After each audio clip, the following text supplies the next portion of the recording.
YouTube? We're locked in talking about Auburn football here on Vernon Speak Sports. Auburn, Texas A&M versus Auburn prediction. But before we go to that, make sure you like the video, comment, and subscribe to Vernon Speak Sports Auburn. As always, it's great to be an Auburn Tiger, War Eagle. This coming Saturday is a huge one for Texas A&M. More so than Auburn. I think Auburn needs to win this football game to finish off the season strong, especially with a couple of disappointing losses. South Carolina, for sure, arguably the most disappointing loss, kind of sort of in the same loss stratosphere as Tennessee from 2018. Maybe kind of stung a little bit like the UCF loss in the Peach Bowl. But South Carolina, that's the glaring game where you look back at it and you would say, you know, at this point of the season, Auburn could possibly be in some weird conversation for a college football playoff. Not really, because I don't think even if Auburn would have beaten South Carolina, best game in the world, you're still not going to beat Alabama, but it definitely looks better at the possibility of keeping pace as to what we thought Auburn would do, which would be 8-2.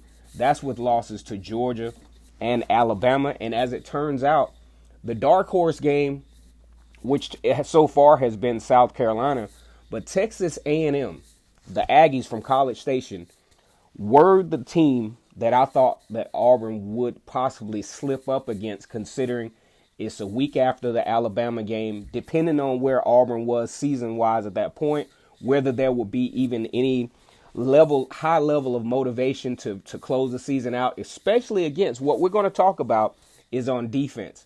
Texas A&M is pretty good on defense, only allowing about 22 points per game.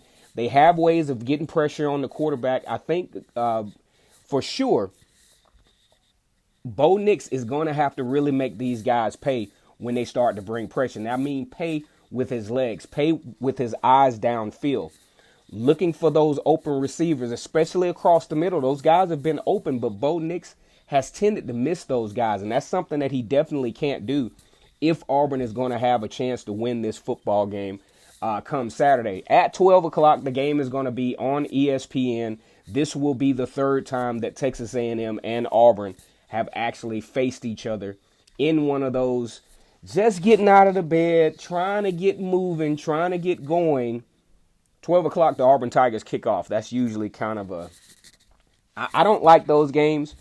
But for this particular one, I'm kind of glad to get it on out of the way, because I will be around to watch it live. So that's pretty cool. But we look at Texas A&M on defense. They have some vulnerabilities in the secondary, but overall, a very talented squad. Over the past few weeks, they've actually been pretty decent. They allowed Arkansas 31 points. They allowed Florida 38 points. Other than that, they've been pretty sound. They played pretty well. They played obviously well enough to have Texas A&M currently on a 4-game winning streak. I would have been interested to see how this defense would have performed against Ole Miss, but that game was postponed because of the coronavirus. Now, looking at the offensive side of the football field, obviously having Kellen Mond, one of the mainstays in the SEC, he, just like Eli Stove, have been around forever. I'm talking about absolutely forever. Just picture this. Eli Stove came to Auburn in 2016. Gus Malzahn came to Auburn in 2013. You do the math. Eli Stove has been there just as long as most of the coaches that are currently at Auburn right now.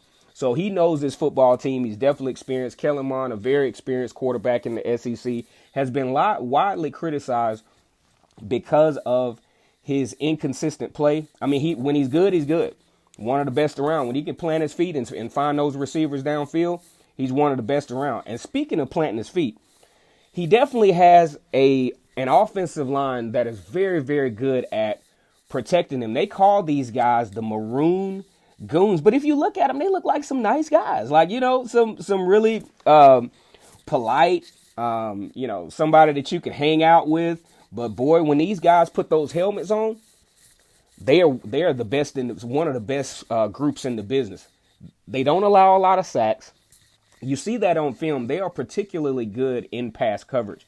Now, here's where this pass coverage thing will be will have an effect on Auburn's defense. For number one, they're not really known for getting a heavy rush with the 4 down linemen. They usually have to have a little help from, a safety or, especially not getting the help at the buck linebacker position as they have in the past. But where this is going to really put pressure on Auburn is giving this offensive Maroon Goon offensive line, giving Kellen Mond the opportunity to see downfield. And that's going to really challenge these young defensive backs. Not sure if Jalen Simpson is going to be in the game. We've had some guys that have started to emerge. Of course, you got Roger McCreary, who is the starter from last year, who will help provide some leadership there. But as far as like wide receivers, they don't really have anybody that just frighten you to death. But either way, they are more than capable of making some big plays downfield. Of course, we got Isaiah Spiller, who I think, wasn't quite prepared to play last year as a true freshman. He's definitely gotten himself in great shape. He's he's actually the third leading rusher in the SEC right now. Going back to the Auburn side of the football field, we look at Auburn on offense. One of the things that are really plaguing this particular football team is the offensive line. Just multiple injuries, already coming to the game, to the season inexperienced, brand new coach. The offensive line has continued in some ways to struggle, especially against elite defenses. I think that this Texas A&M defense, if they're not elite, they're pretty close. They're actually very good on defense. Is going to put a lot of pressure on this young offensive line. Whether Tank Bigsby can go or not is a huge question, but at the same time, whether the offensive line can provide the proper amount of protection is the even bigger question. Because I think Auburn is more than capable. Even if Tank Bigsby can't go, Sean Shiver's a serviceable back.